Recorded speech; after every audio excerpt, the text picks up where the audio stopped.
Hola, soy KaiserMZN y esto es El Tozal Podcast, un podcast random sobre caos y procrastinación.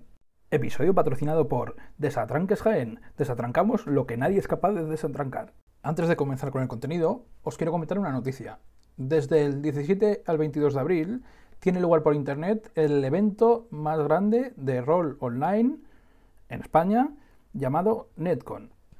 En él hay partidas de rol, debates y conferencias de editoriales o creadores de juegos de rol. Si eres un fan del rol, este es tu sitio.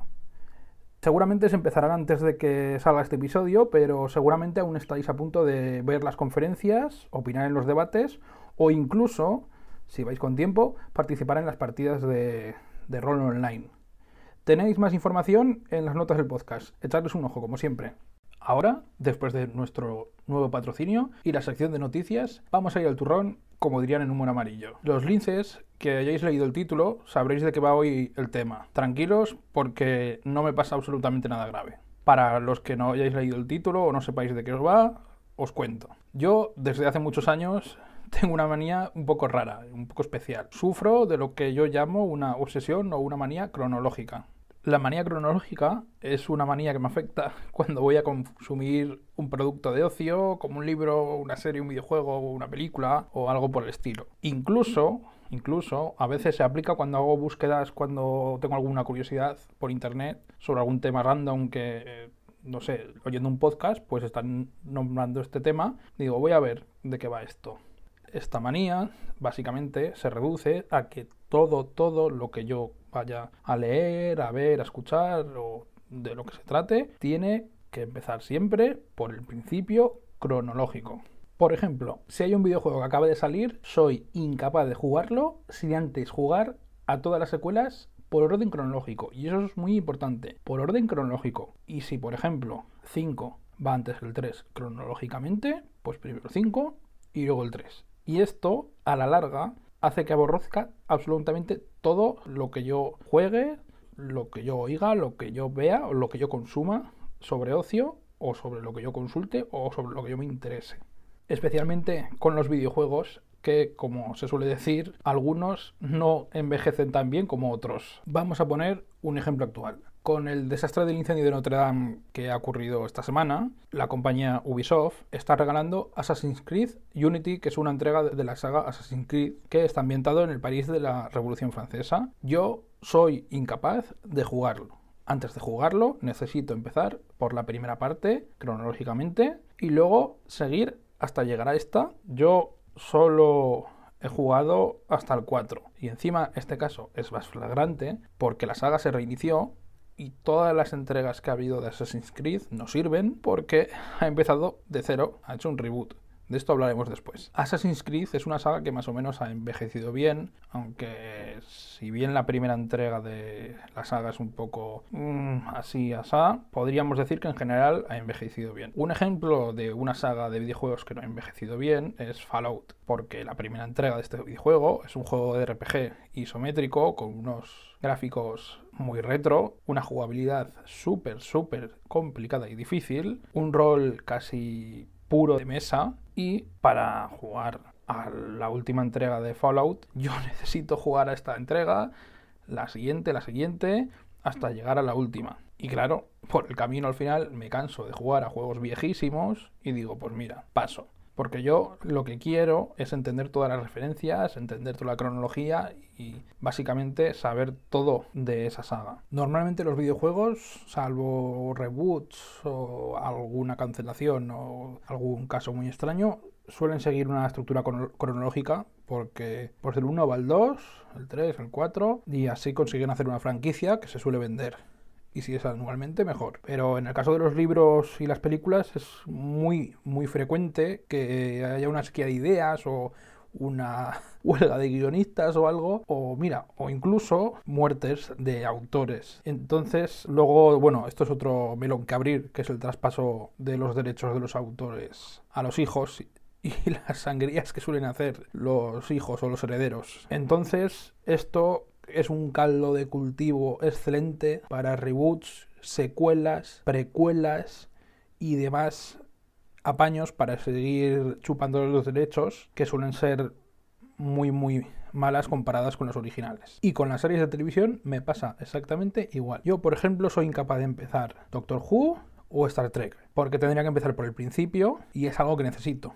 Y el principio de Doctor Who y Star Trek es algo muy, muy, muy viejuno. Aunque en el cine es el único caso en el que me he saltado esta norma, porque la penúltima de Los Vengadores la fui a ver y casi no he visto ninguno de las películas de Marvel. En los libros, y yo creo que esto en el cine no pasa tanto, la calidad de los libros cuando un escritor empieza es bastante inferior a un escritor cuando ya madura, coge un estilo y se desenvuelve bien. A ver, no es que los libros sean peores, sino que una persona madura y va mejorando la técnica que utiliza para hacer las cosas. Pasa en los libros y pasa en cualquier aspecto de la vida. Siguiendo con libros y literatura, por ejemplo, la saga de la Fundación de Asimov o la saga de Dune, yo he leído primero las precuelas y todo cronológicamente para calmar mi ansia viva de cronología. Los fans de Asimov y los de Dune dicen que las precuelas de Asimov y de Dune, bueno, de Asimov no, de la Fundación de Asimov y los de la saga de Dune, que son inferiores a las originales, pero a mí me parece que están bien. Y esto seguramente más una persona me querrá matar, pero a mí, por ejemplo, las precuelas de Dune me parecen buenísimas. Luego tienes autores como Stephen King, como Terry Pratchett o como Brandon Sanderson, que tienen un universo ficcional que está entrelazado. Todas sus obras están relacionadas de forma muy compleja. Intentar leerlos y comprenderlos y comprender su universo es casi una odisea. Luego por internet encima te encuentras 1000 guías de cómo empezar a leer a Stephen King, cómo leer a Terry Pratchett o a Brandon Sanderson. Y cada una te explica una forma u otra y nunca coinciden en que una guía es mejor que la otra. Todos te dan sus argumentos para seguirlos y sus argumentos para que no. Y claro, como he dicho antes, los escritores van mejorando y a mí una de las cosas que me interesa de esta forma de leer cronológicamente de la gente es ver la progresión del autor, de cómo va escribiendo con el tiempo. Porque yo soy muy muy muy fan del concepto de saga en literatura. Y esto es una cosa a la que me mal acostumbró J.K. Rowling con las obras de Harry Potter, que fueron de las primeras cosas que leí con bastante seriedad, y es que me encantan los mundos, los universos ficcionales, que es que tú ves que son tan profundos que tú podrías ir a hacer turismo, todo cuadra, todo es casi perfecto, hay unos detalles tan microscópicos que te vuelves loco, que tú vas leyendo la obra y dices, esto tengo que hacerme apuntes, es inabarcable. Y bueno, pues esto es todo. Así por lo menos entenderéis por qué mis listas de libros por leer, de series que ver, de películas y de videojuegos suelen ser tan grandes y están tan escrupulosamente ordenadas. Ahora, con uno de mis podcasters favoritos, vamos a inaugurar una nueva sección que se va a llamar provisionalmente La Charreta, donde vosotros podéis mandar vuestros audios a través de Telegram o Anchor FM y vuestros comentarios a través de las redes sociales, incluido Telegram. Así que aquí vamos con el primero. Muy buenas, caballero. Aquí Sansa, de Podcastinando. Pues nada, ya he escuchado tus capítulos 0 y 1 y pendiente de qué cosas nos depare el futuro. Así que nada, he quedado a la espera de nuevos podcasts, ya me he metido también en el canal de Telegram y estaremos en contacto. Si necesitas algo de mi parte, quieres que hagamos algo juntos o cualquier cosa, sabes que puedes contar conmigo. Un abrazo, enhorabuena por el podcast. Muchas gracias, Sansa.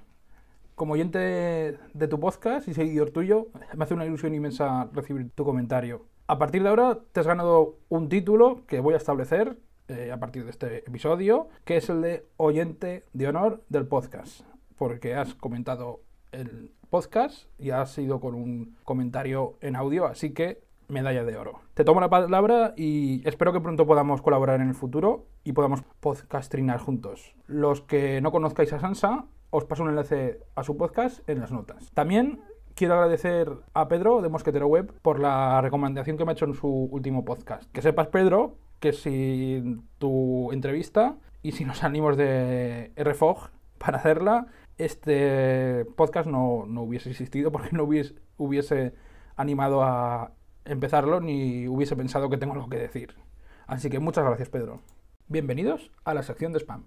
Acuérdate de que puedes encontrarnos en las principales plataformas de podcast. En las primeras plataformas en las que serán publicados los podcasts serán Anchor FM y nuestro canal de Telegram.